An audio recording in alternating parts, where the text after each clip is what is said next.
Ramogi wadoga ne doho ma Milimani mondo wawinjane gima jonyuol mag Jacque Maribe wacho bang' doho yudo ni Jacque Maribe ne onge ketho mar nek mar Monica Kimani.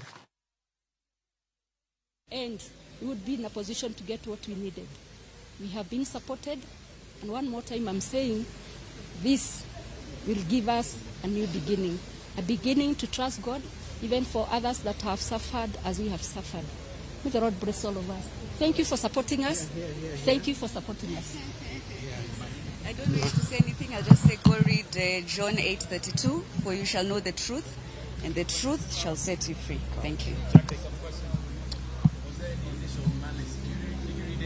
We don't want to say anything more. John 8:32, like you, John Allen.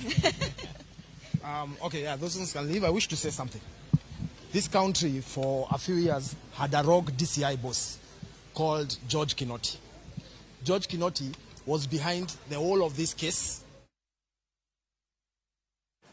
Mana kamano mago ne jonyuol mag Jacque